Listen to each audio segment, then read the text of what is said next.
Ken and Paul, can we kick off with you? You've collaborated many times. How did you meet? It's a lovely story. That's It's a very unusual. careful question, isn't it? Yeah. Well, Paul was had been in Nicaragua during the Sandinista, the Contra War against the Sandinista, and dropped me a note and said, could we do a film? And Paul's experience was so profound, really, I think, and he expressed that in his letter. So we met on that and talked and had a go, really. And it's been a lasting collaboration. Paul, can you enlighten us a bit on that? Yeah, it was a bit like winning the lottery ticket, isn't it? I remember I was washing the dishes when I got a phone call, because I'd written about 200 letters to lots and lots of people, and there was only a handful of responses, and one of them was Ken, so that was a bit of luck. And so I suppose what was lovely from the very beginning was he didn't care that I had no experience in the film industry, but was curious about what I'd seen, what I'd heard, and what I wanted to write about. So, and with great luck that one story has bled into another, and here we are. And this is many films down the line together. Yes, It's also part of a trilogy. Can you tell us a little bit about where that came from? How did you always know you were going to make a trilogy? Can you tell us how this evolved? These stories about austerity, particularly in the Northeast, how did these evolve?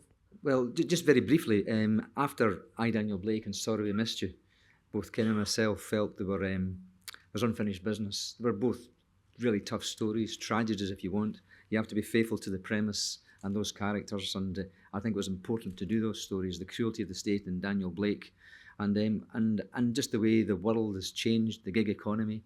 We once had 8-hour days, and now we are people tied to an app, working 12 and 14 hours a day, bogus self-employment, carrying all the risk.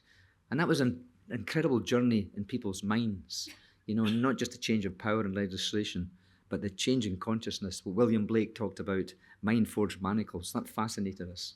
But after these two films, the maestro was up for another crack at it, and still as sprightly as ever. And so when he dived in, we went up to the Northeast. And I suppose something that's been the subtext in many of our films, or at least certainly to all of our conversations, is where do we find hope? Where do we find nourishment?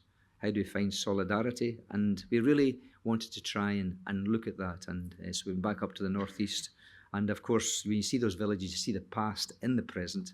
You see the effect of the 84 strike, devastated communities. But we met brilliant people there who were holding out the hand of friendship to Syrian asylum seekers, but also very aware of the life of people who were going hungry in some of these communities. They were marvellous people, very creative, intelligent, empathetic, and we thought that there was actually a great canvas here. We had many, many conversations about where to pitch this, and we just thought, this is something meaty, it's going to be massively challenging, but we really wanted to have a crack at it. And Ken, you gave a rousing speech last night, but particularly during the Cannes Film Festival at the world premiere, about solidarity in a hostile environment, about the essentialism of hope, and that being very much central to the movie. Yes, I think. The thing that had been in our minds, really, as Paul says, is the devastation when the old industries died, and because nothing was put in their place, there was no investment to take over, and nowhere is that clearer than in County Durham, which has got so many small ex-mining villages with the great traditions of those communities, and solidarity is a major tradition in the mining industry, because your life depends on the person next to you, and the years of struggle brought the most confident, the most politically conscious union we had, the National Union of Mine Workers, and the destruction of those villages was a conscious political act. It wasn't nothing to do with protecting the environment, as we might think now. It was to do with destroying those communities, because that was the seed of the the political opposition to Margaret Thatcher. And that's what she did. And they were left to rot. So you had two sets of consciousness, really, we found now, and people explain to us. On the one hand, there's the memory of solidarity, and the memory of the miners' gala still exists, and the memory of that strength and unity and internationalism too. And alongside that is an increasing despondency, sense of abandonment. People know they're cheated. They're vulnerable to the right-wing propaganda, to the Mail, the Sun, and all the rest of them, where they look for a scapegoat. And that's the seeds of racism, or can be. But that's the soil in which racism grows. So when a group of families from the Syrian war are housed there, there's those two tendencies are struggling. And which will win? In a way, this was the question we wanted to answer. And as Paul said, you know, there's a lot of talk about hope at this stage. I notice politicians are talking about it now. But it seems to us that hope is political. Because if you hope, well, if you have no hope, you are despondent, you're looking for a strong man with a gun to come and sort you out. You're looking for, you know, that kind of leader to who will explain everything and put things right. And of course we know the people who will rise to that and the people who pander to that, because it means you're not engaged in any struggle. You don't understand why you're oppressed. But if you have hope isn't it's not wishful thinking. It's not crossing your fingers. You have to have a clear idea of a path forward of how you can actually take some power, have some control over your lives in dark times. So hope is political. If you've got it, you're confident you can have real change. But that's the hope they don't want. Because if you have that hope, then you're going to challenge the people who are involved in that oppression and exploitation. So so we look to hope. And Ebla, can you tell us how you became connected to this project? Your character is so tender. You and TJ, Dave, are the bridges between the respective communities. So how did you become involved, and what does it mean to you to carry this film? I get involved. There is a Palestinian director called Ebla Mari. She knows Ken, so she was helping him cast a Syrian actress. So I got in touch, and then we did a Zoom meeting, and after that one Zoom audition and real life audition, and that's how it happened. It's very important for me because we really, as Syrian in this film, felt seen and heard, and it's easy to judge people that come from a different place. So it's really important. We really felt that, and it means a lot, and we should all talk about people who come from unprivileged places. Beautiful. And Dave, how did you become TJ, and how was it finding him? I was showing you the answer. What's the relationship between TJ and Dave? Well, they became one. I mean, it was an incredible experience, and I'm so honoured and privileged to be part of it. The way that obviously Ken works is that you don't know where your character's going to end up, and you get the script the day before. So at the start of it, I had a basic understanding of who the man was, but I think it was probably the second or third week.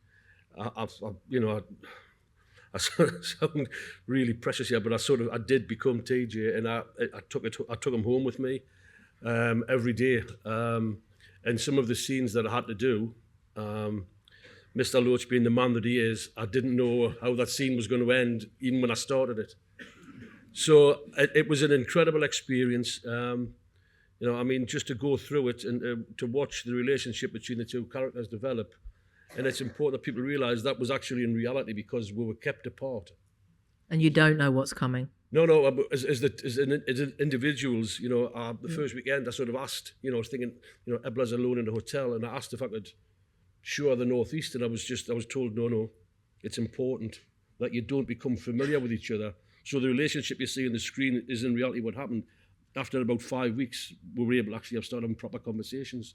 But that was just done in such a way as that when you see the interaction on screen, it was a reality. So no, I mean, it's just, we've all been so lucky and blessed and honoured to be part of it. And it's, it's something that I'll always be extremely grateful, to everybody at 16 Films for. And Claire, same question to you. How did you get cast, and what does this mean to you? So I guess my relationship with film began before I was cast. Yep. Actually, I was introduced to Paul when he was researching the film. I used to work with young people who were being drawn into the politics of the far right because of my obsession with the post-industrial. And growing up in that context, also as a mixed-race person, my granddad's from India, a product of migration, I have an obsession with what leads to racist ideology taking root in our communities, and was lucky enough, I smoked a lot of cigarettes when I was doing that work with young people who have been drawn into those politics to try and disentangle the outward expressions of racism from their political anger. So they'd be referred to me because they were drawing swastikas on their schoolwork, for example. But then I'd talk to them about what made them angry, and they'd be talking about there's no houses, there's no jobs, and the jobs that there are, there's no money within them. And, that's not my granddad's fault. It's not any migrant's fault. So I would try and work with those young people to look upwards rather than across, as I was introduced to Paul, because of his exploration of that topic. And I just thought, well, that was a nice conversation, got to talk about my obsession, thought nothing more of it. And then a few years later, actually, something came through my trade union, just after women within a certain age range who were active in their local community. I thought I'd put my picture in with a mate of mine because I wanted to meet Ken. And you did. And I did. Yeah. And I thought, well, that was nice, another nice experience. And then I just got asked to go back and do some improv. So I did. Yeah. And then here we are. Yeah, you did a rather grand job. Thank you. And do you think this is a one-off, or do you think you may carry on? I mean, treading the hopefully boards? you've got the impression from us that I don't say no to things that I think might be a positive experience in life, so I'll take that forward. I think we did an okay job, so you never know. But I think there's something particularly special about this story, really. I wouldn't have got involved in any story to put myself on a screen this size. It was a story about anti-racism and about solidarity and fight back in communities that I care about deeply. The character that I play, Laura, isn't too dissimilar from myself, working so that our communities are better, more vibrant, stronger spaces after 40 years of political and economic decline and disenfranchisement. So I want to be part of that story. I also think working with Ken and Paul and Rebecca made our lives really easy. So I'd never say never, but this was particularly special, and I'm really grateful for the experience. We're lucky to find you all. Yeah. I mean, I think this is one thing that it's always surprising, but it's always predictable. There's so much talent around. There's so many people who can do amazing things, and they're just leading quiet lives, and which are honourable lives, good lives. But put people in a different situation, and so many people just are extraordinary and brilliant and imaginative and credible, and strong. And I think that's, but what is film? It's a way of us telling stories, listening to each other, trying to understand each other, understand what's happening in the world. Share it, feeling solidarity with the people on screen, and so in a way, if that's what you try and do, why wouldn't you use all the talented people who are just there, and so brilliant to work with and instructive, and you learn so much and feel humble in their company, really, because what's amazing about people is they're prepared to make themselves vulnerable. And that's an extraordinary courage to make yourself vulnerable so that yourselves, your real feelings, everything about you is there. which we share. And but if actors don't do that, well, you don't get anything from them. So I'm always awed and grateful and impressed by people who just have a go and just warm you by their presence. Really, I'm huge admiration for people who do what these three have done and the rest. In addition to this, Mia, really important to remember just the incredible courage and generosity of our Syrian brothers and sisters in this film. We were.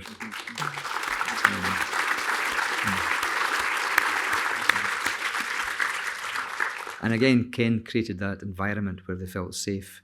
But we met some really remarkable people. In fact, you'll see in the credits there, I spoke to many, many people up and down the country, many in Scotland. And then, of course, even with the people who acted in the film.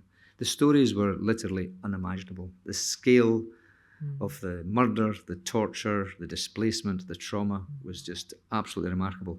And many of them didn't want to give their names in case they've got family back home. I think there's 7 million displaced within the country. 5 million have had to leave the country.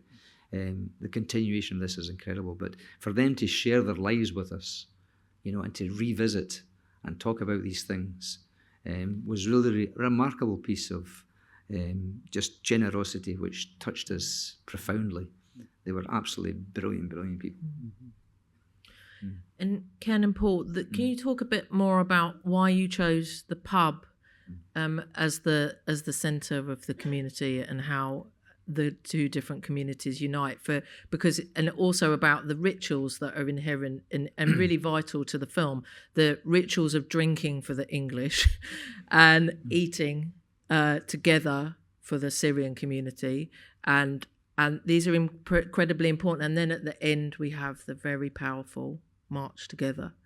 Can you just talk about a bit more about the symbolism of the pub and how you mapped that as a location? Well, dramatically it was very, very useful because after those first visits to the northeast, me and Ken met up and we had the usual talk, but it became apparent to us that the past was really very much present in people's lives, and we saw the lives from the past, and so we really dramatically, it was a great relief to find the old oak, in the story, because that was a place where we could look naturally back to the miners' strike. We could create TJ's past, his parents. We've got the pictures up there on the wall. So if you feel like it's shoveled on or just we're making a point, it just kills the story dead.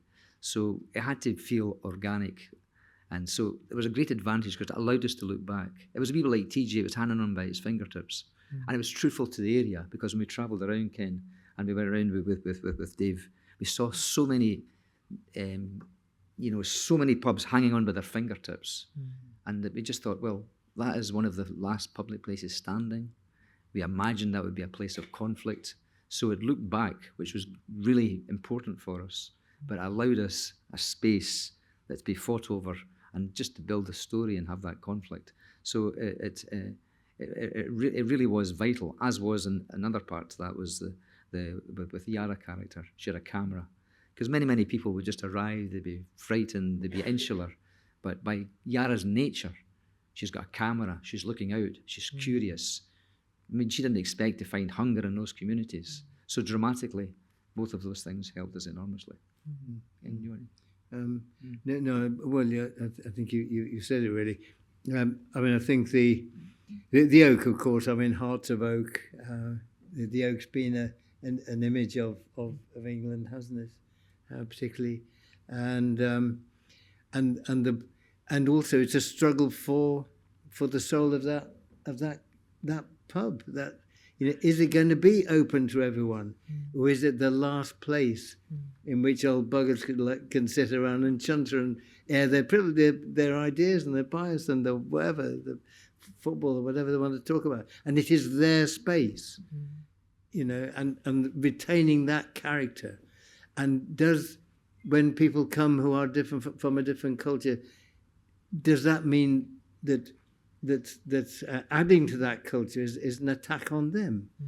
And that sense of identity, and then to an extent you can understand the sense that yes, we love our place, we like it, we want to be able to come here and feel at home, but the preparedness to be open and to welcome others in, and to have the generosity for that, because I think to be generous you need strength. If you're feeling under threat, if you're feeling weak, you don't have the strength to be generous. Generosity is strength to spare, someone said.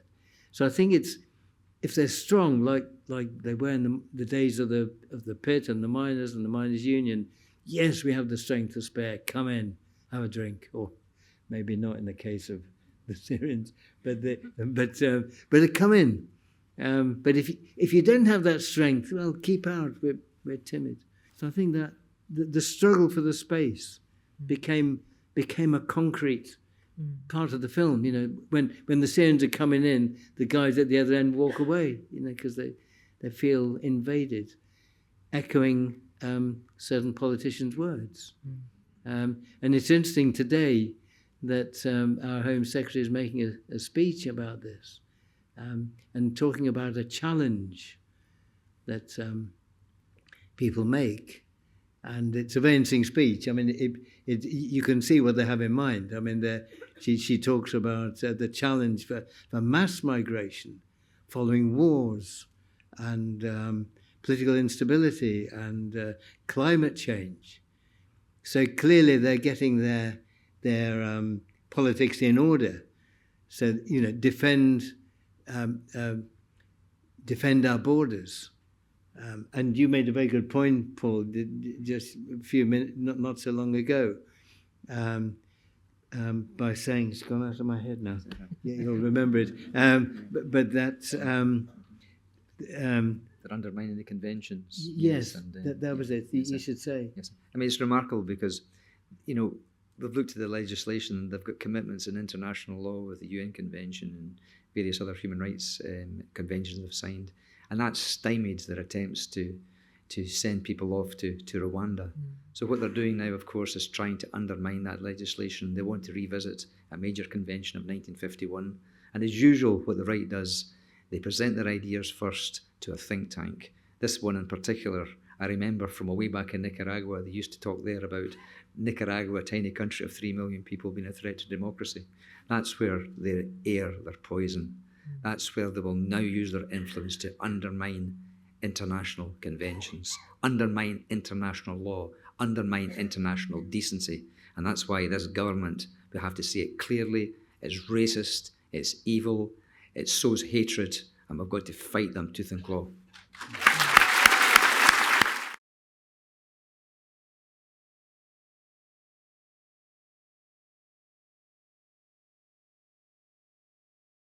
Well, for me, I mean, you know, I come from the area.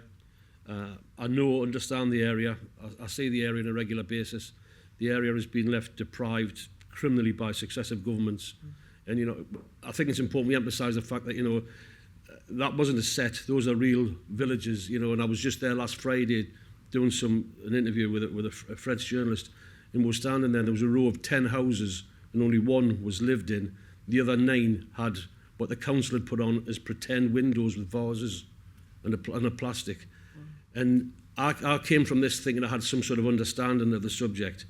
And after about a week's filming, I realised how ignorant I was, because to sit there and actually listen to the stories of the Syrian families put any grievances or concerns I had in my own life to one side, and I felt embarrassed that I'd even thought that.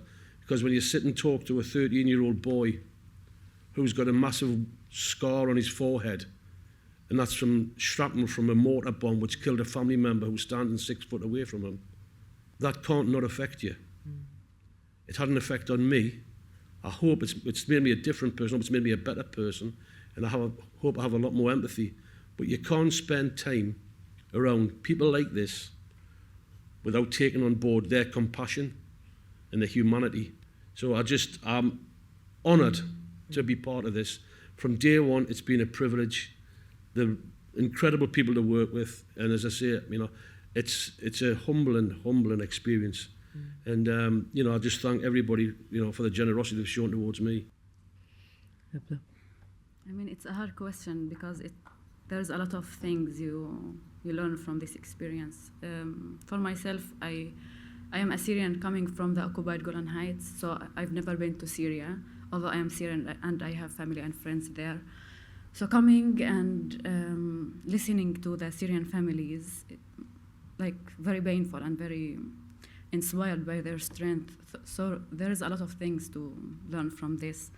But also, like you said, to learn from this company here, I feel like I don't have the words, but this made my life much deeper, and the Syrians felt the same. So I will always be grateful for it, and I don't know if I have one thing that I've learned, but I'm sure I've learned a lot, but I need time to point it out for myself. Yeah. Beautiful. I think mine might be a bit more selfish, actually. I've learned that I'll try out, not just frivolously, but I'll try out means anything in the way we speak in the Northeast. I'll try anything with the relentless pursuit to undermine the far right.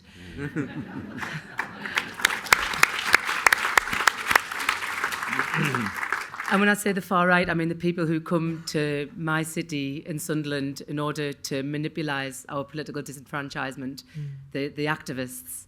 Their names are probably in your head right now, but also the far right narratives that are pushed upon us by the establishment in this country, whatever you think that might be, in order to divide us.